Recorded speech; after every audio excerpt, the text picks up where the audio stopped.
Alright, welcome back guys. So now in this video here, to continue from the previous video, we're gonna introduce another rule of probability. It's gonna be called multiplication rule, and then within the multiplication rule there's a conditional probability part that we have to consider. This is probably as far we're gonna go when that involve rules of probability. I just want to briefly introduce a notation, discuss several examples, and maybe a couple of problems that are similar to the homework, and that's probably as much we want to cover in this case here. So the one thing that gonna confuse you right off the bat is the similar notation to the previous lesson, and that is P of A and B. Now, it depends on the problem. They'll word it in a way where you know when to use multiplication rule versus the addition rule for probability. It's just how the question is worded. But overall, P of A and B has a second meaning, and that is when it's involved procedure that has more than a single trial. Like in this case here, P of A and B denotes the probability of event A occurs in the first trial. Like if we were to draw a card, we have to draw two cards, and we have to ask what's the chance of getting the card, the first card, this card, and the second card is another card. So it has to be multiple trials, more than one single trial experiment. So this denotes the probability of event A occurs in the first trial and event B occurs in the second trial. Okay, and the problem with that is depends how the selection goes. I mean, if we picking card from a center of 52 card deck, if we try and pick two cards and we only allowed to pick one card at a time, the first card we pick, we see where it is, and then we get to decide whether we want to reset the deck and by put the card back into the deck, or discard that card and not replace the card. So the selection can dictate what the probability of the outcome can be, and hence we have this thing called conditional probability. So this saying that it is the probability obtained with additional information that some other event has already happened or occurred. So we have to consider that when we look at multiplication rule. Okay. And the notation for the conditional probability is P of B given A, and it is denoted as the vertical slash here. So this means find the probability of event B given the fact that A has already occurred. Okay, so that notation stands for the probability of event B occurring after it is assumed that given that the event A has already occurred, because it can change the sample space or not. It depends how we want to do the selection. Is it replacing the first try back to the sample space, or not replacing it? So that will affect the sample space total, and that would change the probability. Depends how we're looking at it. Okay. It said that we also say events A and B are independent if the occurrence of event A does not affect the occurrence or does not affect the probability of the occurrence of event B. Meaning that if event A occurred first, and then we have to find out what the probability of event B happened to occur in the second trial. But whether A occurred first or not, it won't change or affect the probability of event B. Then we say that the two events are independent. Now keep in mind that it's kind of confusing compared to the mutually exclusive events, when A and B cannot occur simultaneously or at the same time from a single trial, from a single selection. Okay, independent events is when you have two separate selection, and by knowing one occurred first would change the probability of the second event or not. If so, yes, then that means they're dependent, right? If it doesn't change the probability of event B, then that means the two events are independent. So otherwise, event A and B are said to be dependent. Okay.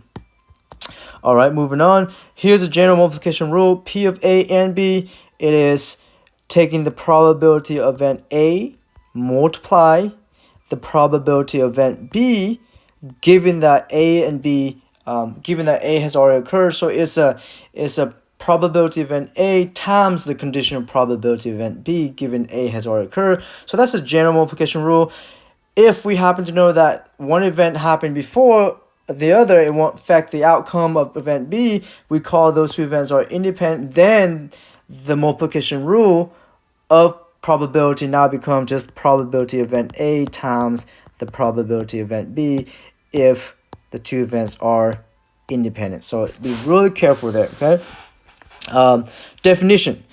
We have sampling with replacement versus sampling without replacement. So this is where the selections are independent events, and then this is where selection are dependent events. So sampling with replacement means we pick the first choice and we put it back to the deck or put it back to the drawer, or we just just replace the selection. So it won't change the probability or the sample space of the second event, so therefore they're independent. Sampling without replacement, meaning we select the first thing and then we don't put it back to the sample space. It means the sample space now reduced by a value of 1, therefore the probability event B will be affected by the event A already occur. Therefore, in this case, sampling without replacement will constitute a dependent events. We can see the two sampling dependent independence events in this example here. Suppose we have a book of 30 pages, and one page, let A be the event when one page is randomly selected and ripped off, and it is page 7, right? Okay. Let B be the event where another page randomly selected and ripped off, and is page 10. Two separate pages being selected and ripped off from the book, right? In this case, is it sampling with or without replacement? So we're assuming that we can't glue these pages back to the book. They're just ripped off, tore off, and we can't just re-put together. So if that's the case, then the book now decreased by the number of pages being selected, so it is without replacement. So this sampling here is without replacement because the pages select and ripped off. Okay, so that means these events A and B are dependent. So events A and B are dependent. Okay, so when we apply the probability of event A and B occur, this is asking what will be the probability of the first page selected and is page 7 and is ripped off, and the second page selected and is page 10 and is also ripped off. So that means we're applying the general rule of the multiplication rule times P of B given A.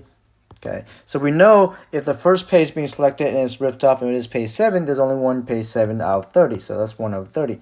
Multiply. What is the chance that the second page selected is page 10 and is ripped off? Well, if the first page was selected and now is ripped off, that means there's only 29 pages left. And then what will be the chance, how many different outcomes we can get is page 10? That's 1. So now the probability event A and B in this case is 1 over 39 times 30 times 29. So 30 times 29, and that is 1 over 870. Okay. So that would be an example of dependent events or sampling without replacement. And it just inherent from the procedure itself. Okay. All right, moving on to next example. This is kind of introducing the conditional probability as well. So another example that introduced this notation here, it says that one card is chosen from the standard deck of 52 card. Let A be the event that the chosen card is red. Let B the event that the chosen card is the Queens of Hearts. Part A is asking what is the probability that the chosen card is a Queen of Hearts. So if one card is selected, the probability of A, the card is chosen the Queen of Hearts, is that's B. In this case, it's B because it's Queen of Hearts. That is 1 over 52 because there's only one Queen of Hearts. Okay. Now it says, given chosen card is red card, without looking at the card, what is the probability that it is a Queen of Hearts? So now we have a a single trial procedure, but the conditional probability is applying. It said that suppose the card that we selected, without knowing where it is, we were given that card is a red card. So now from that card, if it's a red card, what will be the chance now that the card is the Queen of Hearts? So we said probability of Queen of Hearts given that is a red card. Okay, so this given that is a red card here, that changes, reduces the sample size from 52 cards now to 26 because there's 26 red. Okay, so how many cards are from the 26 red is the Queen of Hearts? It's only one. So you see how the probability it changes here. This is 1 over 52. This is 1 over 26. Is greater than the 1 over 52 because we were given additional information. I think I'm going to stop here on this video here. So that was just a brief introduction of multiplication rule and conditional probability, sampling with without replacement. The next couple examples is going to give us a sense of where we're going to start using the multiplication rule more, why the multiplication rule become useful when we look at larger sampling.